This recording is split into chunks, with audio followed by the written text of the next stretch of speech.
What's up, humans, and welcome to another Psicoactivo.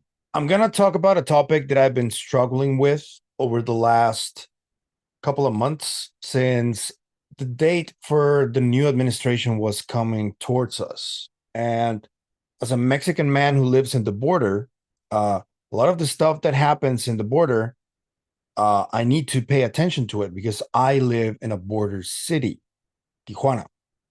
So that's the reason why I pay a lot of interest to what's going on with American politics. I know that I am nowhere near as knowledge as a lot of people that I encounter either in the comments or people that I've befriended over this past year that are really smart people and know a lot more than I do about politics. Since then, I've been growingly concerned about some signs that I've seen and clues that I've seen that make me think that technocrats and oligarchs are gaining control of the narrative as it pertains to secrecy of government, UFOs, the nature of reality, edge science. They're getting their hands on everything. And um, I mean, the AI revolution is already has one main player who has done a lot of things that are questionable. And I think, just to give you an example, I have like two videos about Elon Musk on the show. And whenever I used him on the title or the thumbnail, the videos completely bombed.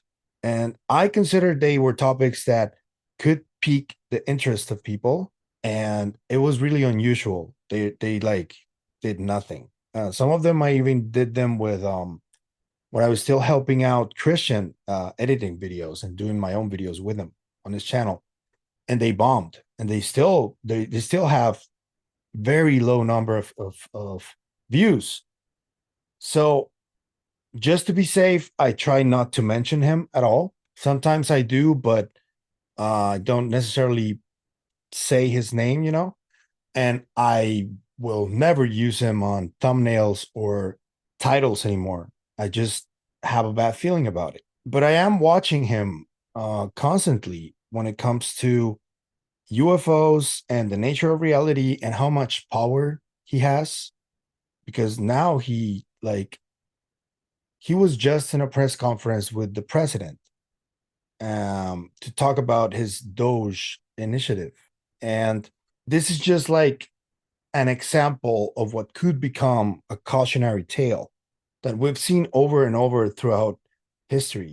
There are many examples. Alexander the Great, Attila the Hun, I don't know, Caligula, I don't know. People with a certain level of intellect that rise to the top and they get some type of idea of grandeur and it becomes problematic. None of those stories ended up well. And I just worry that someone like him with that much power, because he's already the wealthiest man in the world, is just so dismissive of a topic that is clearly real. A lot of people are talking about it.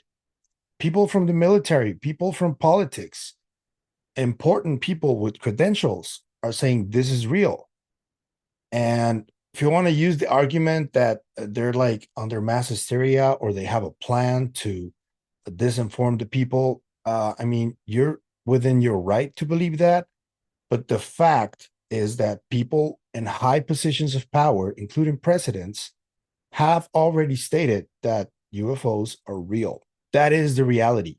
And the fact that Elon Musk is not even like talking about it, but I want to show you guys some clues that tell me that he is paying attention and tell me that um, if he's being very conspicuous about it, that gives me the heebie jeebies, especially with so much power that he's now amassing as essentially President Trump's right hand man, I could say. I don't know, or executioner would be more likely, because what he's doing right now, the access that he's getting to records and all that stuff, that's scary, man. I don't know.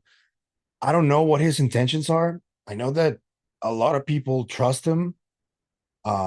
He doesn't strike me as an evil person, but he certainly has a lot of red flags around him. Another clue that he is definitely at least paying attention to the topic, but on the down low, is the fact that he owns X, and I rarely see a community note on UFO related topics, almost never.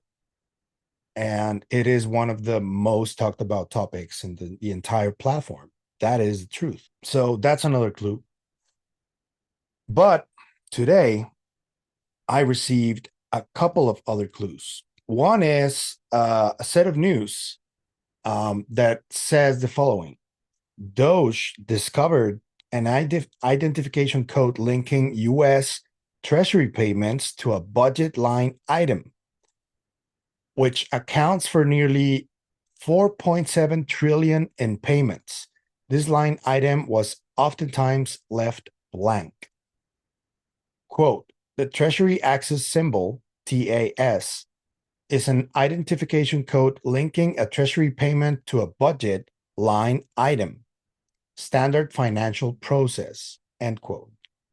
In the federal government, the TAS field was optional for 4.7 trillion in payments and was often left blank, making traceability almost impossible. As of Saturday, this is now a required field, increasing insight into where money is actually going. This could be directly tied to all of that money that allegedly went missing since September 10, 2001. And since then, it's only increased. It could be tied to that. I'm not saying it is, but it could be.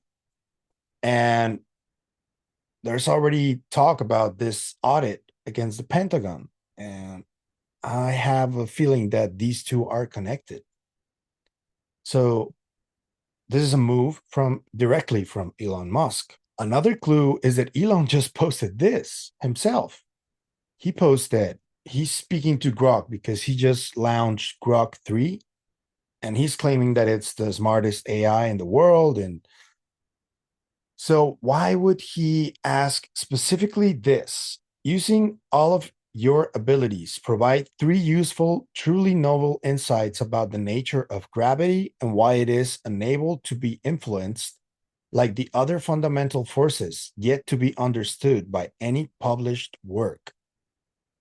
And Grok 3 did issue a bunch of great insights. I'm going to leave the link in the description because it is quite a bit. But essentially, the talking points is Insight 1, gravity as a shadow of dimensional entanglement. Insight 2, gravity's temporal asymmetry as a conservation mechanism.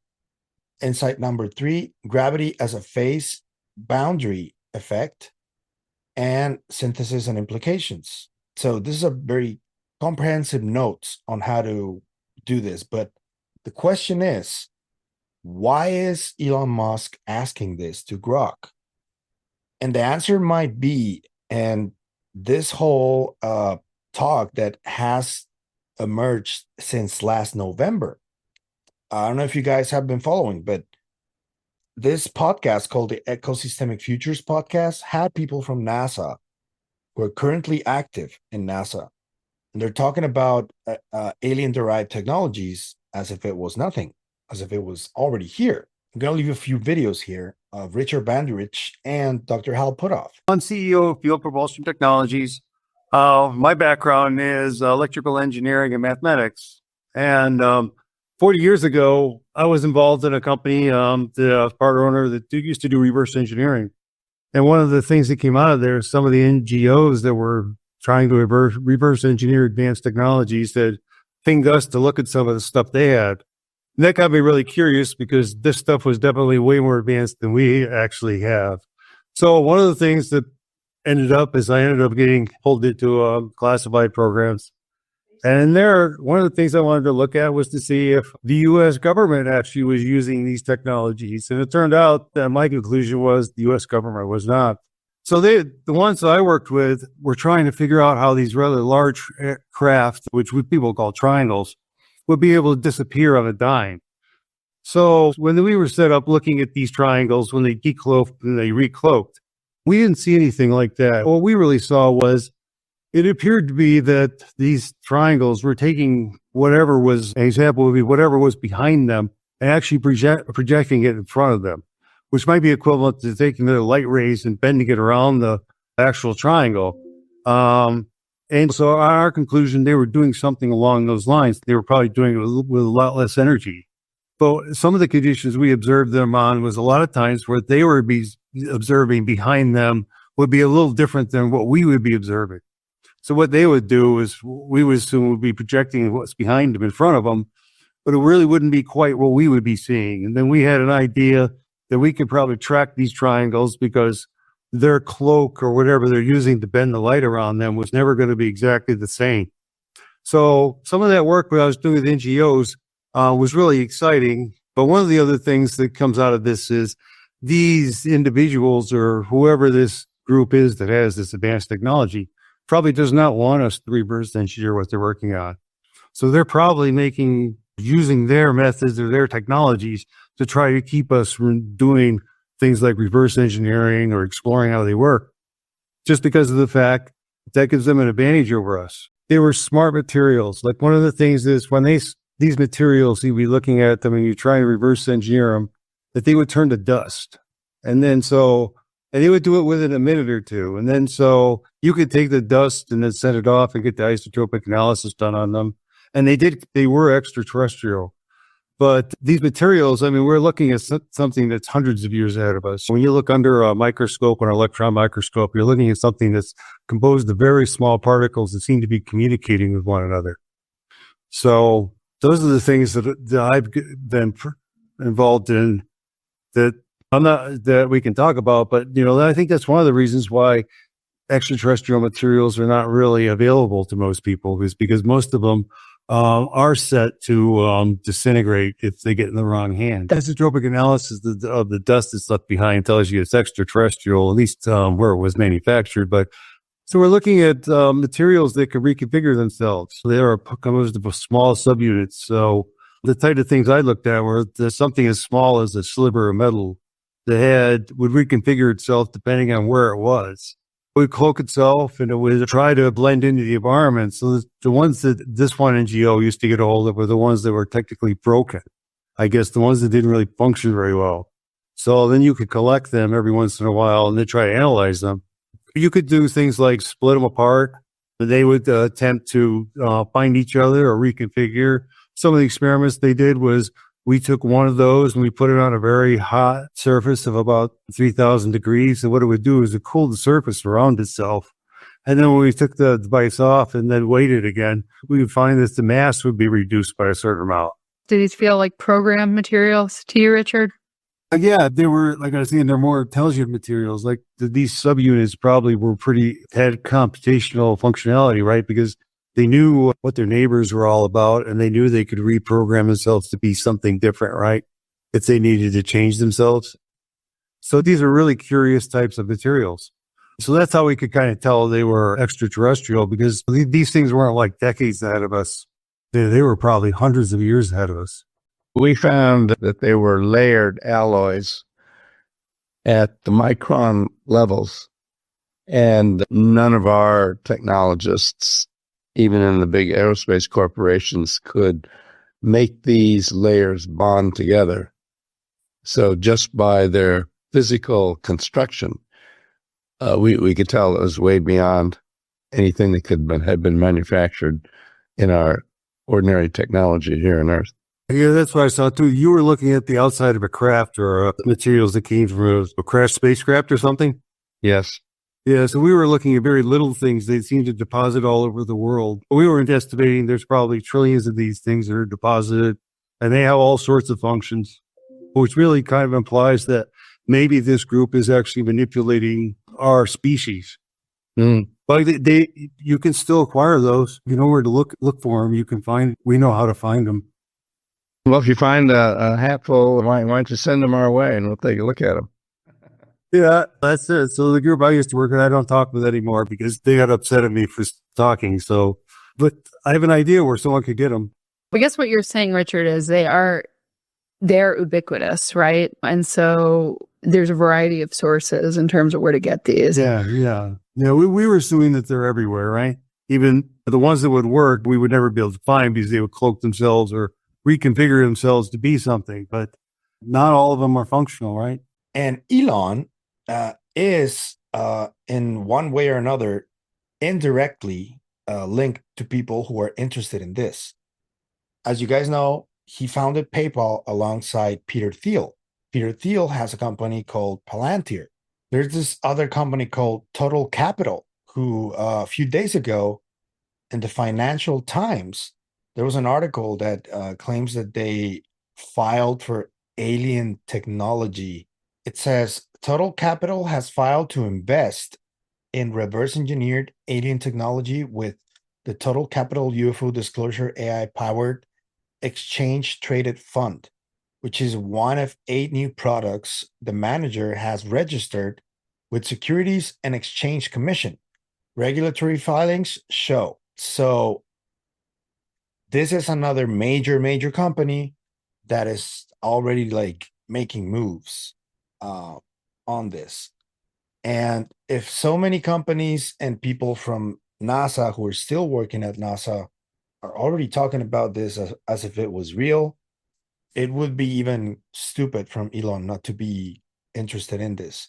Then there's also the connection that he had in the past, I don't know if he still does, with Tim Taylor from Diana Pasolka and Chris Bledsoe's books, who is a very enigmatic figure. Everybody wants him to talk to a podcast or something because he seems to know a lot about what's going on. At least that's what it seems like.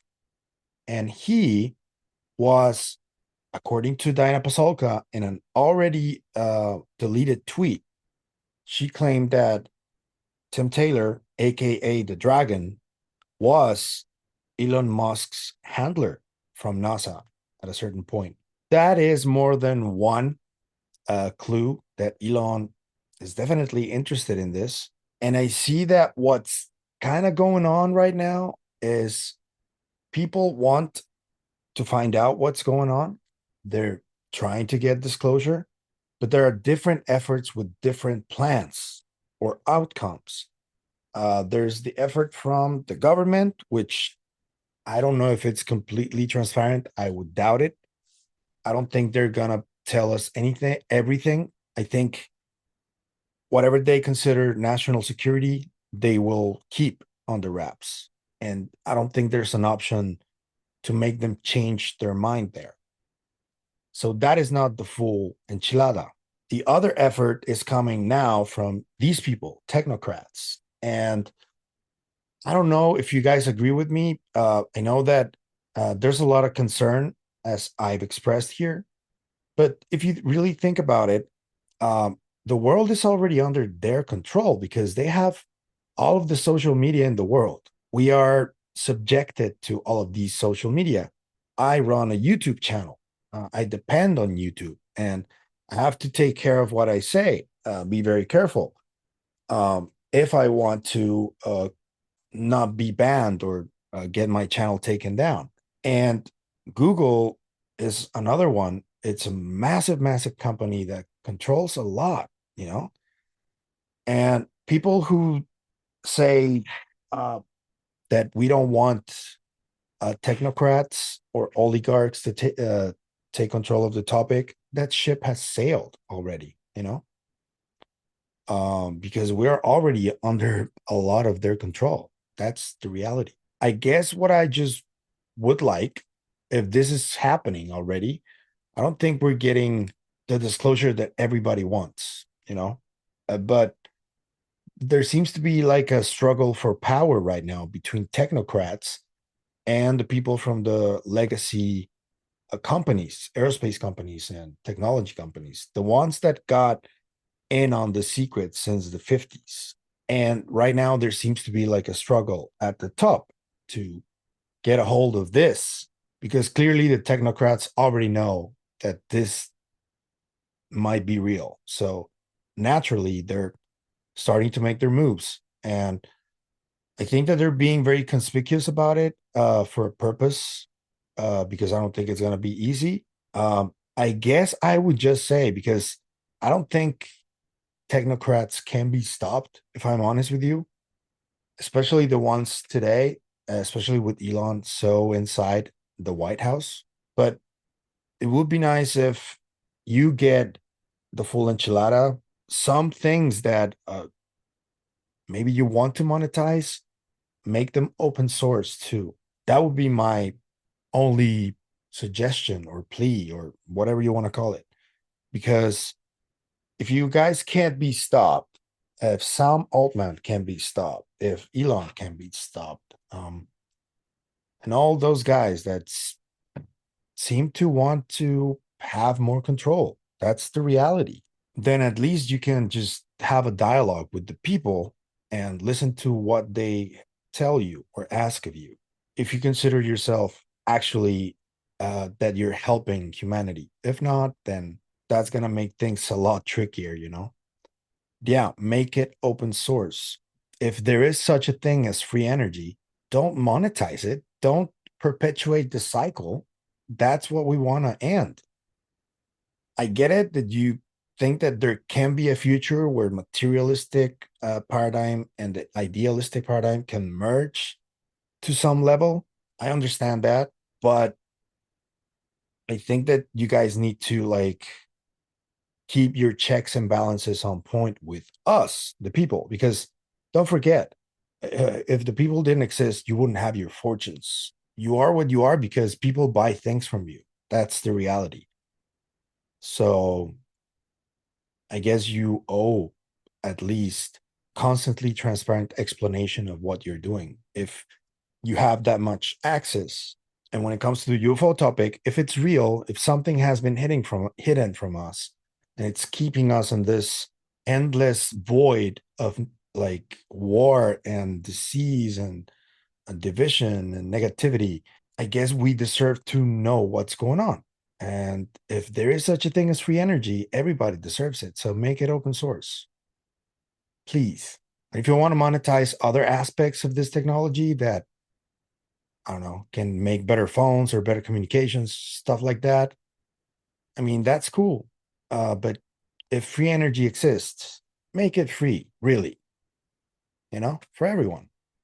That's going to help the entire planet take that next step. But yeah, I am concerned, obviously. I keep seeing that inauguration photo of Trump with the heads of Google, X, Facebook, and I don't know what other one was there, but they were all aligned.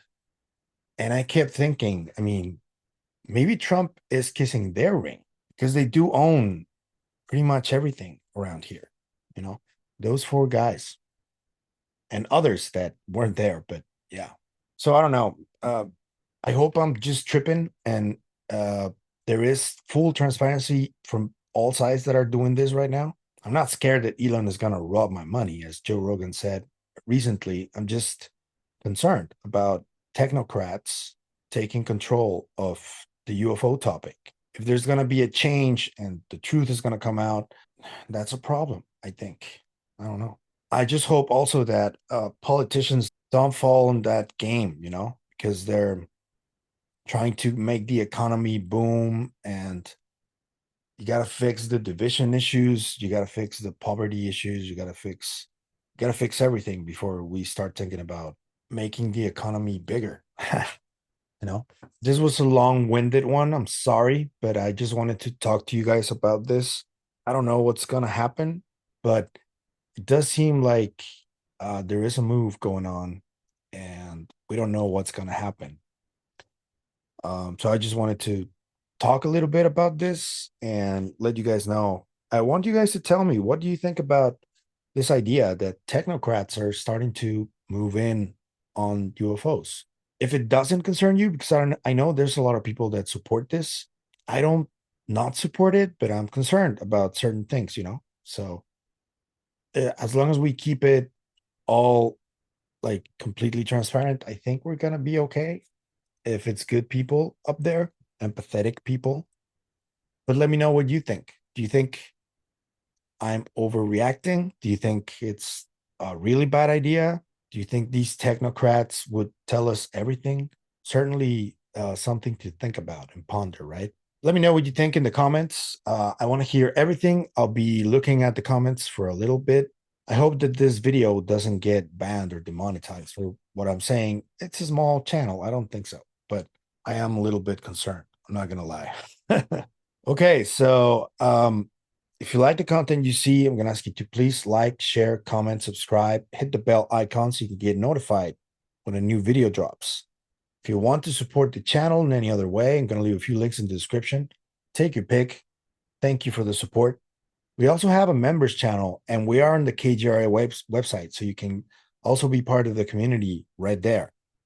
And I'm going to start giving away to the comments that I like the most something a little special. I'm going to be letting you guys know in the comments to shoot me an email, and I have a little gift for you guys. That's all I want to say for now, because it's still a work in progress. So I will let you guys know. But yeah, that's it for me today. I'll see you guys on the next one. But don't forget to stay curious, okay? Take care. Bye.